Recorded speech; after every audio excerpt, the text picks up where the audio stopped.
तो students, welcome to our YouTube channel career launcher chemistry. इसके पिछले वीडियो लेक्चर में हम लोग एरोमेटिसिटी, हकल्स रूल और एंटी एरोमेटिक पहचानने के तरीकों के बारे में सीखे थे।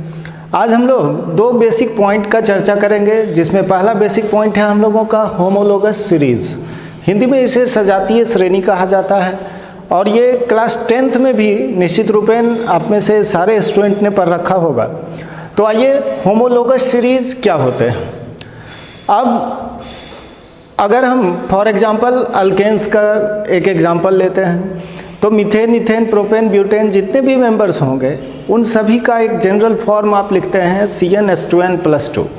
दैट मीन्स कि methane, ethane, propane and other alkanes को हम कलेक्टिवली होमोलोगस सीरीज़ के नाम से जानते हैं। तो सबसे पहले इसके डेफिनेशन को देखते हैं। हम लोग लिखेंगे ग्रुप ऑफ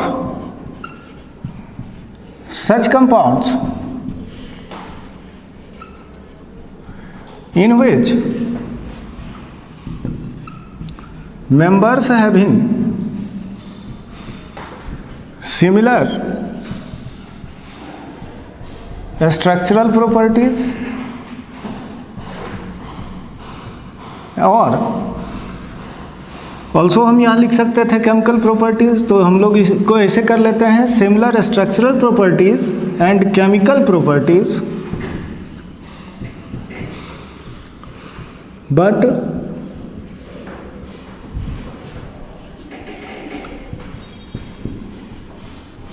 successive members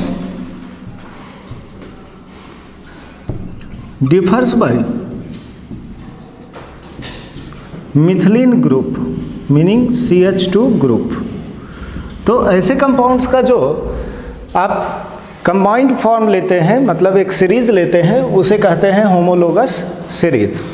तो करें फर्स्ट कैरेक्टर की, तो होमोलोगस सीरीज के जितने भी मेंबर्स होते हैं उनके कंस्टिट्यूएंट एलिमेंट्स सेम होंगे, meaning they are made up by same elements. तो हम लोग फर्स्ट पॉइंट के रूप में लिखेंगे कि मेंबर्स हैविंग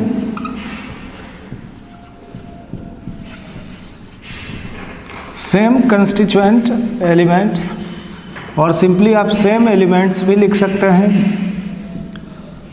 दूसरे पॉइंट के रूप में हम लोग लिखेंगे members having same functional group. तीसरे पॉइंट में हम लोग ऐसे लिख सकते हैं members having same chemical properties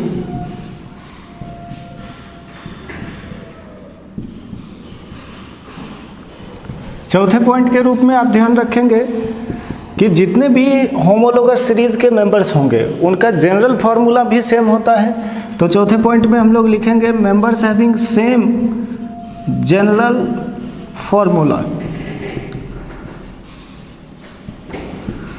अब यदि हम दो सक्सेसिव मेंबर्स में बात करेंगे तो उनके बीच एक मिथिलीन ग्रुप का अंतर होगा। दैट मीन्स उनके मॉलिक्यूलर वेट में 14 यूनिट का डिफरेंस होता है। तो अगले पॉइंट के रूप में लिखा जाए सक्सेसिव मेंबर्स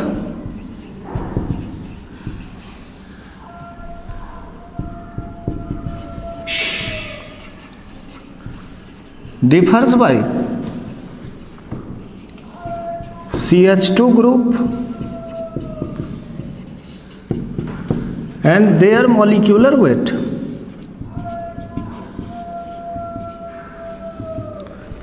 having difference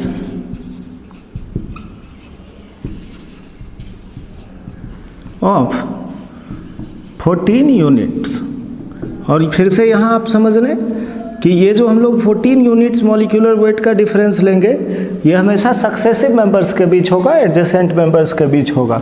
पांचवें पॉइंट के रूप में अगर हम लोग बात करते हैं फिजिकल प्रॉपर्टीज़ की, तो जितने भी मेंबर्स होंगे उनके फिजिकल प्रॉपर्टीज़ में कहीं ना कहीं डिफरेंस होता है। मीनिंग अगर हम बात करें सॉल्युबिलिटी की, बात करें डेंसिटी की, मॉलिक्यूलर वेट की, तो इन चीज़ों में वेरिएशन होगा। तो हम लोग लिखेंगे कि there will be gradual change into physical properties like solubility, density, melting point and boiling point। और जनरली क्या होता है, अगर हम बात करें डेंसिटी, मेल्टिंग पॉइंट और बॉइलिंग पॉइंट के लिए, तो इनके लिए एक जनरल वेरिएशन हम ध्यान में रख सकते हैं कि it's value increases with increase of molecular weight. तो ऐसा लिखने का अर्थ होता है कि जब आपका मॉलिक्यूलर वेट इंक्रीज कर रहा हो तो density, melting point, boiling point इनके वैल्यूज इंक्रीज करते हैं। सबसे पहला मेंबर होता है मीथेन, जिसके लिए आप अनुसूत्र जानते हैं कि CH4 होगा। और मीथेन जो होता है ये सबसे सिंपलेस्ट हाइड्रोकार्बन या ऑर्गेनिक कंपाउंड माना जाता है। तो दिस इज सिंपलेस्ट हाइड्रोकार्बन। अब यदि हम इस श्रेणी का दूसरा सदस्य सोचें जिसमें कि 2 कार्बन होगा तो निश्चित रूपेण इथेन होगा। तो C2H6 आप लिख सकते थे, या इसे आप CH3 के फॉर्म में लिख सकते हैं। और जैसा कि हम लोग पिछले क्लास में देख चुके हैं, बॉन्ड लाइन स्ट्रक्चर के रूप में इसे ऐसे दिखा सकते हैं। यदि बात हो प्रोपेन की तो इसके लिए अनुसूत्र C3H8 हम बॉन्ड लाइन में खींच दे रहे हैं तो कुछ इस तरह से होगा। अगला member butane C4H10 1 2 3 and 4। Next pentane तो C5H12। अब यहाँ पे यदि मैं पहले और दूसरे मेंबर अर्थात मीथेन और इथेन के बीच का डिफरेंस सोचूं तो देखिए यहाँ पे 2 कार्बन है, यहाँ 1 कार्बन है, मीनिंग इस दोनों के बीच 1 कार्बन का अंतर है। यहाँ 6 हाइड्रोजन में से आप 4 घटा लें तो देख सकते हैं ये डिफरेंस CH2 का है।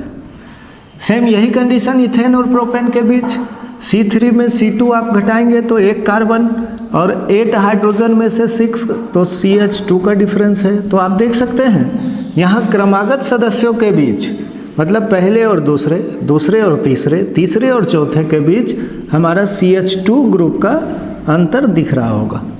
यदि हम लोग अनुभार का डिफरेंस लेंगे तो जैसा कि हम लोग पीछे भी देख चुके हैं, ये 14 यूनिट अनुभार का अंतर आएगा।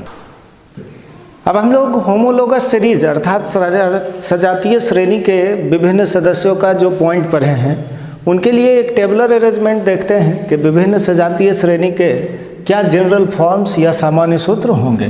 तो इसके पिछले उदाहरण में जैसा कि हम लोगों ने फर्स्ट में अल्केन को रखा, यदि तो आप बेसिक क्लास से जान रहे हैं कि अल्केन का सामान्य सूत्र CnH2n+2 के फॉर्म में होता है। और N जो हम लोग यहाँ पर लिख रहे हैं ये कार्बन की संख्या होती है, और अल्केन में N का मान 1 2 3 4 etc। अब यदि अगले यौगिक के रूप में आप अल्कीन को रखते हैं सेकेंड केस, तो अल्कीन के लिए हम लोग CnH2n जनरल फॉर्म रखेंगे। N यहाँ भी नंबर ऑफ कार्बन होगा और N का मान 2 से शुरू होता है, इसलिए हम इसको ग्रेटर देन और इक्वल टू 2 लिख सकते हैं। अगर अगले उदाहरण के लिए हम अल्कायन का रूप रख रहे हैं तो ये फॉर्म होता है CnH2n-2। अल्काइन भी 2 कार्बन से शुरू होगा तो N ग्रेटर देन और इक्वल टू हम लोग 2 रखेंगे। चौथे फॉर्म में मैं यदि अल्कोहल का एग्जाम्पल आपसे पूछूं तो अल्कोहल को आप 2 तरीक़ों से लिख सकते हैं। एक तो इसका जनरली, और यहाँ पे एक चीज़ और दर्शाना बेहतर रहेगा कि हम लोग बात कर रहे हैं मोनोहाइड्रिक केस में। मोनोहाइड्रिक अल्कोहल्स क्या होते हैं? तो ऐसे अल्कोहल जिनमें केवल एक OH हो। मोनो मतलब एक से होता है, तो जब एक OH मूलक होगा तो ऐसे अल्कोहल को आप मोनोहाइड्रिक कहते हैं। तो यदि हम मोनोहाइड्रिक केस ले रहे हैं तो इसका जनरल फॉर्म CnH2n+1 OH भी आप लिखते हैं। अब अगर मैं इस हाइड्रोजन को यहाँ काउंट कर लूँ तो देखिए ये जनरल फॉर्म CnH2n+2O के रूप में लिखा जा सकता है। यदि हम बात करें अल्कोहल में तो न्यूनतम कार्बन 1 या उससे अधिक हो सकते हैं। अब अगर पांचवें केस में मैं ईथर का सामान्य रूप लूँ तो अल्कोहल और ईथर हम लोग आगे के टॉपिक्स में देखने वाले हैं कि ये समवयी होते हैं, इनमें आइसोमेरिज्म होता है और ये केस है फंक्शनल आइसोमेरिज्म का। बट अभी हम लोग इसे सिंपली लिखेंगे CnH2n + 2O। अब यदि आप यहाँ से देखें तो आपको अल्कोहल और ईथर दोनों के सामान्य रूप सेम नज़र आ रहा होगा, लेकिन एक अंतर होता है। अल्कोहल जहाँ हम लोगों ने लिया है कि 1 कार्बन से स्टार्टिंग होता है, ईथर में न्यूनतम 2 कार्बन होंगे, अर्थात इसके लिए n का जो वैल्यू स्टार्ट होता है वो 2 से। अगले केस के रूप में आइए, यदि हम मोनो अल्काइल हैलाइड का केस लें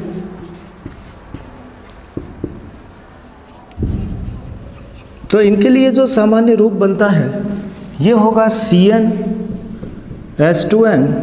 + 1X।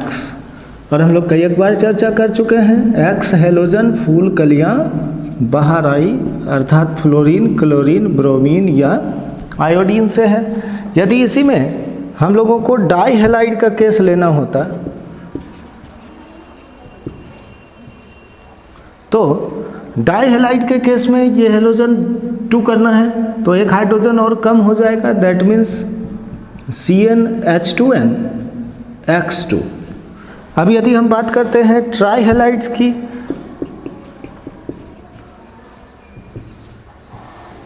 और यहाँ पे बेहतर रहेगा ये अल्काइल डाइहैलाइड आप लिख ले,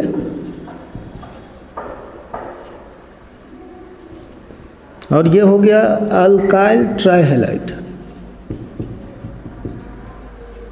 क्योंकि फिर अनसैचुरेटेड फॉर्म में इनका जनरल फॉर्म चेंज करेंगे तो हम लोग अल्काइल के लिए लिख रहे थे तो यहाँ CnH2n + 1X mono alkyl halide, CnH2n X2 डाइहैलाइड हो जाएगा और CnH2n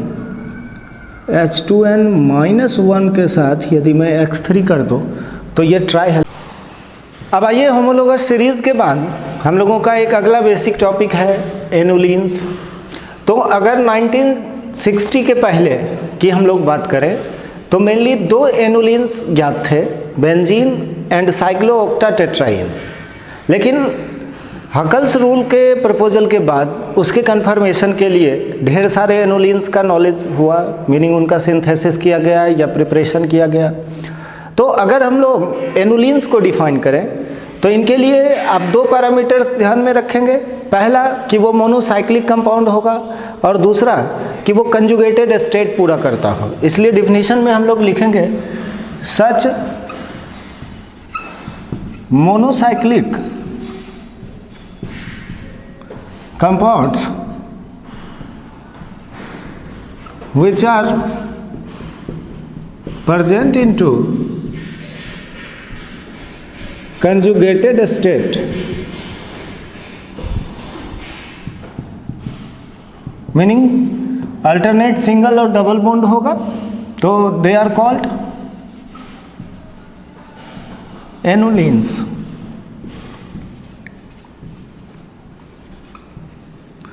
अब अगर इनके रिप्रेजेंटेशन की बात करें तो इसे आप x annulene or n annulene के फॉर्म में रिप्रेजेंट करते हैं। तो हम लोग लिखेंगे कि they are written as n annulene के फॉर्म में, तो इसे आप एन एनुलिन्स लिखेंगे। और किसी किसी बुक्स में आप एक्स एनुलिन्स भी लिखा हुआ देख सकते हैं। तो यहाँ पर एक्स या एन जो होता है आपका, this is number of carbon. But generally क्या है कि एनुलिन्स के केस में हम लोग एक चीज़ देख सकते हैं कि जनरली क्या होता है, एनुलिन में जितने नंबर ऑफ कार्बन का आपका रिंग होगा उनमें टोटल पाई इलेक्ट्रॉन का नंबर भी उतना ही होता है। यदि हम आपके पिछले पॉइंट्स की बात करें तो number of pi electron count करने का तरीका है आपका twice of number of pi bond. तो यहाँ से आप पाई इलेक्ट्रॉन को कैलकुलेट करते हैं। फॉर एग्जाम्पल यदि मैं पहला केस लिखूं आपके लिए, तो आइए फर्स्ट स्ट्रक्चर में ले रहा हूं, 4 कार्बन का क्लोज रिंग है। अब इसमें कंजुगेटेड स्टेट हमको दिखाना है, तो यहाँ मैंने डबल दिया, फिर आगे सिंगल, फिर डबल। तो अब आप देख सकते हैं 1 2 3 4 टोटल 4 कार्बन है, तो आप इसका नेम 4 एनुलीन देंगे। अब यदि प्रीवियसली टॉपिक्स के अनुसार हम लोग सोचें कि 4 एनुलीन का कैटेगराइजेशन एरोमेटिक, नॉन एरोमेटिक और एंटी एरोमेटिक फॉर्म में, तो आप देखें यहाँ पर 2 पाई बॉन्ड है। दैट मीन्स इस केस में टोटल पाई इलेक्ट्रॉन का नंबर आपका 4 है, जो कहीं ना कहीं 4n को सेटिस्फाई कर रहा है। n का वैल्यू आप 1 पुट कर सकते हैं। तो इसके लिए अगर हम कंडीशन देखें तो ये कंजुगेटेड साइक्लिक स्पीशीज हो गया और इसमें 4n वैलिड हो रहा है। इस रीजन से हम लिख सकते थे कि हमारा 4 एनुलीन जो होगा ये एंटी एरोमेटिक होगा। अगर हम सेकंड केस लेते हैं बेंजीन का वाला,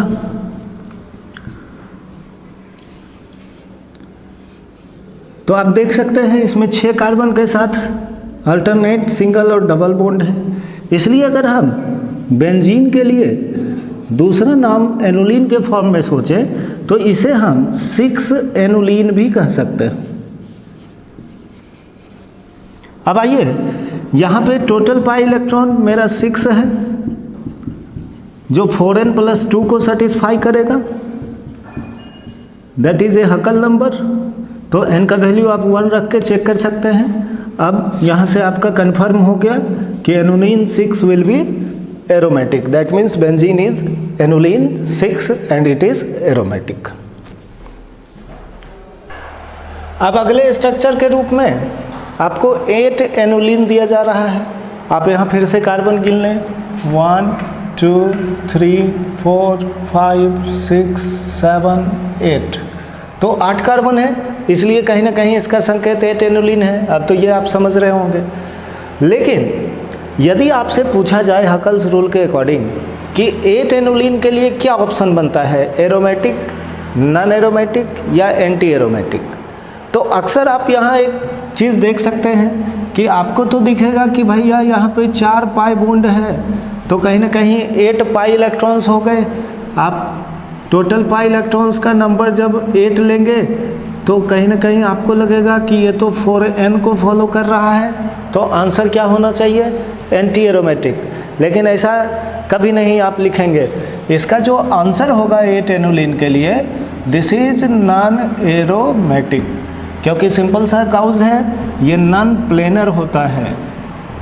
और अगर हम इसके एक अदर फॉर्म की बात करें तो मैं इसी को ऐसे खींच सकता था, कुछ इस तरह से 4 6 और 2 कार्बन और यहाँ से इंक्रीज करवा दीजिए, तो देखिए टोटल 8 कार्बन हो चुका होगा आपका, 4 5 6 7 8। अब आप यहाँ से जैसे डबल दिए तो फिर single double single double single double, तो ये नॉन प्लेनर होने के कारण 8 एनुलीन जो है मेरा ये नॉन एरोमेटिक होता है। अब बात करते हैं 10 एनुलीन। तो 10 एनुलीन जो है ये एक बहुत ही इम्पोर्टेंट केस है, इसे आप ज़रूर ध्यान रखना, ये बहुत जगह आपको काम देगा। तो बात कर लेते हैं 10 एनुलीन की। देखिए ये स्ट्रक्चरल फॉर्म होगा इसका,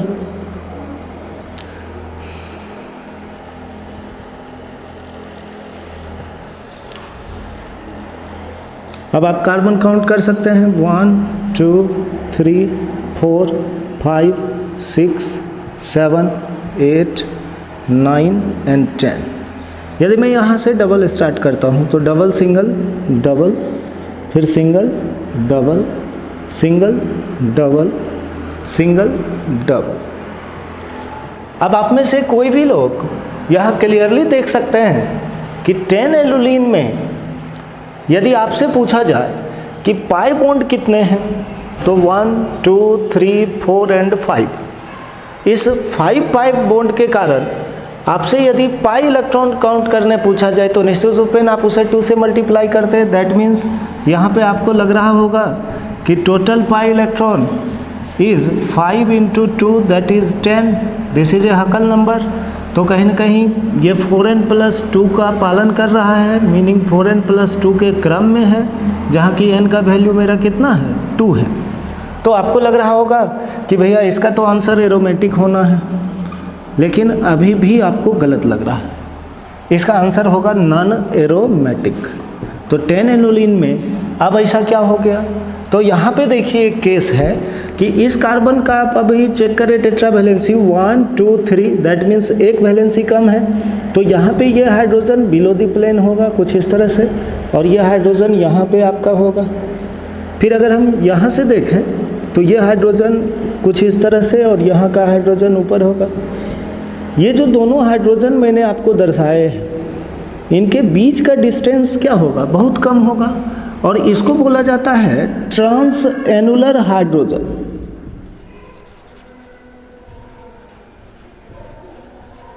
अब ये जो ट्रांस एनुलर हाइड्रोजन आपको दिख रहा है, इनके बीच कहीं ना कहीं रिपल्सिव नेचर के कारण ये जो इंड होगा ये आपका नॉन प्लेनर हो जाएगा। मीनिंग आप डायरेक्टली भी ध्यान रख सकते हैं कि 10 एनुलिन और 8 एनुलिन जो होते हैं ये नॉन प्लेनर होते हैं, मीनिंग ये नॉन एरोमेटिक होंगे।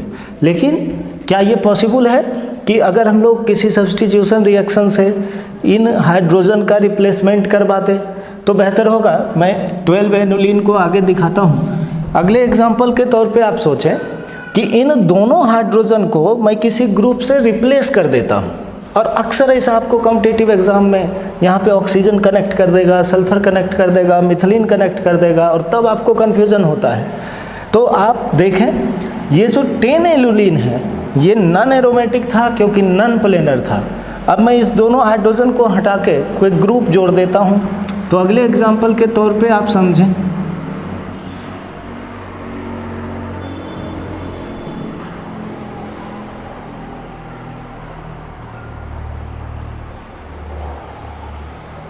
ये फॉर्म था मेरा कुछ इस तरह से, अल्टरनेटिवली डबल बॉन्ड्स होंगे, और यहाँ पे एक ग्रुप ऊपर नीचे किधर भी आप कनेक्ट कर लो। सपोज करो मैंने यहाँ से ये ग्रुप कनेक्ट कर दिया। अब ये जो ग्रुप होंगे जिनके कारण ट्रांस एनुलर हाइड्रोजन रिप्लेस हो चुका है, अदरवाइज देखिए मैं इसी को शॉर्टली ऐसे भी दिखा सकता था, सॉरी,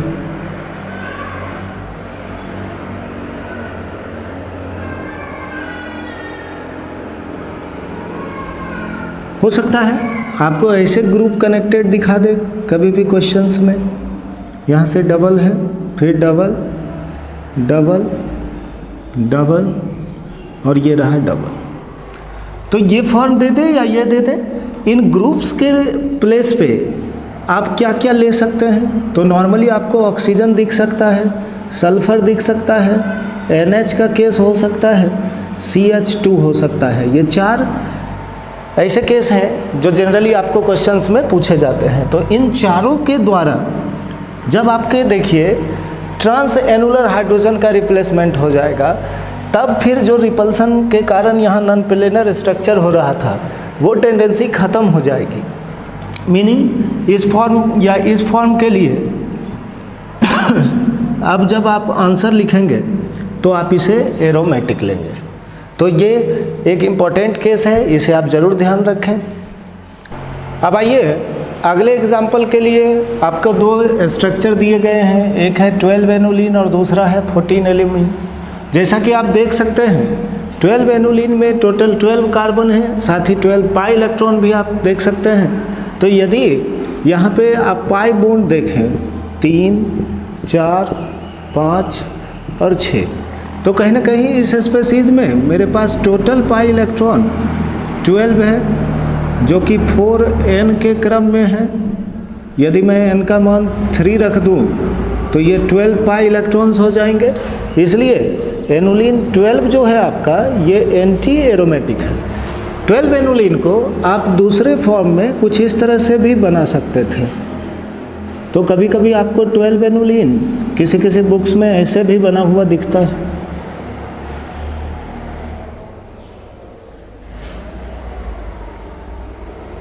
प्लस के फॉर्म में 1 2 3 4 5 6 7 8 9 10 11 12। अब आप कंजुगेटेड केस पूरा कर लें। तो सपोज करिए यहाँ मैंने डबल दिया, सिंगल डबल सिंगल, फिर double single double single double single, और ये हो जाएगा आपका डबल। तो ये स्ट्रक्चर रहे या ये रहे, ये आपका एंटी एरोमेटिक होना है। अब बात कर लेते हैं 14 एलुलिन की। तो होता क्या है, अभी जो हम लोग 10 एलुलिन में ट्रांस एनुलर हाइड्रोजन का केस देखे थे, वो 10 से अधिक कार्बन में नहीं होता है। 10 से अधिक कार्बन में आपको किसी तरह का ट्रांस एनुलर हाइड्रोजन या उसका रिपल्सन नहीं देखना है। मीनिंग 14 एलुलिन के केस में यदि हम देखें 1 2 3 4 5 6 और 7 पाई बॉन्ड है, तो दैट मीन्स यहाँ पे टोटल पाई इलेक्ट्रॉन का नंबर आपका हो जाएगा 14। 7 को आपने 2 से मल्टीप्लाई कर दिया तो 14, ये एक हकल नंबर है, अर्थात ये 4n प्लस 2 के क्रम में है, जहाँ पे n का वैल्यू हम लोग 3 रख के चेक कर सकते थे। तो इस तरह से यदि मैं 14 एलुलिन के लिए लूँ तो ये एरोमेटिक होगा। तो ये कुछ एक और बेसिक पॉइंट समझते हैं। This is azulenes. तो जैसा कि हम लोग पिछले क्लासेस में देख चुके हैं कि जब बेंजीन रिंग के कंडीशन में आपका 2 रिंग फ्यूज्ड हो तो उसको आप नेप्थालीन के नाम से जानते थे। तो एजुलिन्स जो होते हैं ये नेप्थालीन का ही आइसोमेरिक फॉर्म है, जिसमें 7 मेंबर्ड रिंग के साथ 5 मेंबर्ड रिंग फ्यूज्ड होते हैं। तो इसके लिए हम लोग कुछ स्ट्रक्चरल कंडीशन सोचें।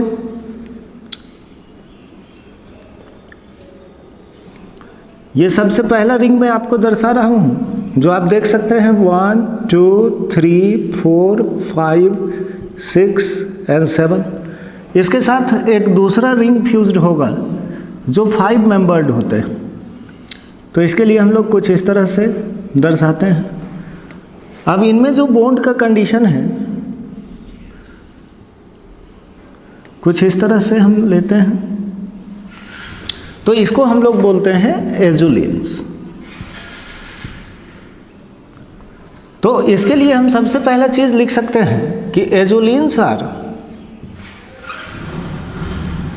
आइसोमर्स ऑफ और isomer of naphthalene in which 7 membered ring is fused with 5 membered ring। अब यदि हम इसको नेप्थलीन के साथ कंपेयर करते हैं तो देखिए नेप्थलीन में 6 मेंबर्ड 2 रिंग फ्यूज्ड होंगे कुछ इस तरह से। अब यहाँ पे आप यदि डबल देते हैं तो फिर यहाँ डबल होंगे और फर्स्ट रिंग में लेफ्ट साइड 2 डबल होगा। तो this is A structure of naphthalene. लेकिन जो 2 बेसिक डिफरेंस है नेप्थलीन और एजुलिन्स में, ये सबसे पहला चीज़ आप ध्यान रखेंगे कि नेप्थलीन जो होता है ये कलरलेस, आपने देखा भी होगा वाइट बॉल के रूप में ये बिकता है मार्केट में, जिसको फलालीन की गोली के नाम से हम आप जानते हैं। बट यदि एजुलिन्स की हम आप बात करते हैं तो azulenes are deep blue into colour. तो एक तो ये डिफरेंस हुआ कलर वाला कि नेप्थलीन कलरलेस है और एजुलिन का कलर होता है डीप ब्लू। दूसरा डिफरेंस आप डायपोल मोमेंट के फॉर्म में रख सकते हैं कि नेप्थलीन के केस में जो आपका डायपोल मोमेंट होता है ये 0 होता है, मीन्स कोई पोलरिटी नहीं होगा। बट यदि हम एजुलिन्स के केस में देखें तो इनका जो रिजल्टेंट डायपोल मोमेंट का वैल्यू होता है दिस इज 1.08 dy। तो आखिरकार इस वैल्यू को देखने के बाद मन में एक क्वेश्चन आता है कि भाई इस एजुलिन में डायपोल मोमेंट का क्या रीज़न है। तो इसके लिए आप एक चीज़ ध्यान में रखेंगे कि इसमें जो अगला यदि मैं रेजोनेटिंग फॉर्म सोचूं तो 7 मेंबर्ड रिंग पे हमेशा प्लस चार्ज होगा टू मेंटेन एरोमेटिसिटी और 5 मेंबर्ड रिंग पे माइनस चार्ज होता है। दैट मीन्स इसको हम लोग ऐसे दिखा सकते हैं,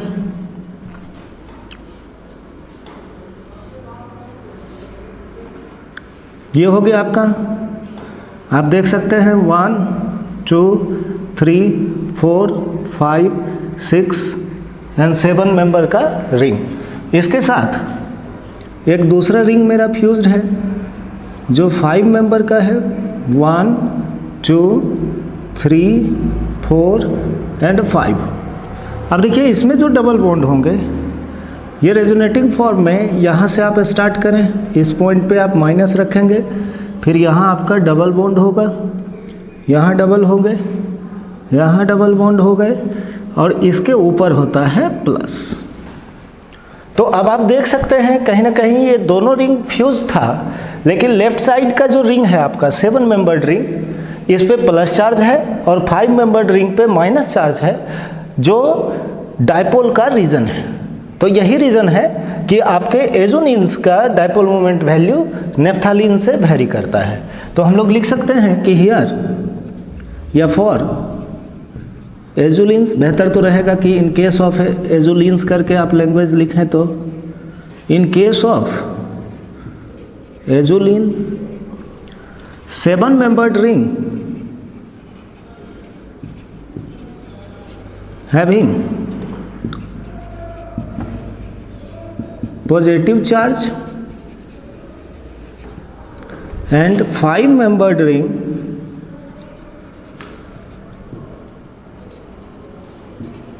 having negative charge। तो ये था हम लोगों का आज का कुछ बेसिक पॉइंट्स। अब हम लोग इसके अगले वीडियो लेक्चर में आगे के टॉपिक्स देखेंगे। तब तक के लिए आप लोग जो लोग चैनल सब्सक्राइब नहीं किए हैं वो जल्द से जल्द चैनल सब्सक्राइब कर लें। Thank you.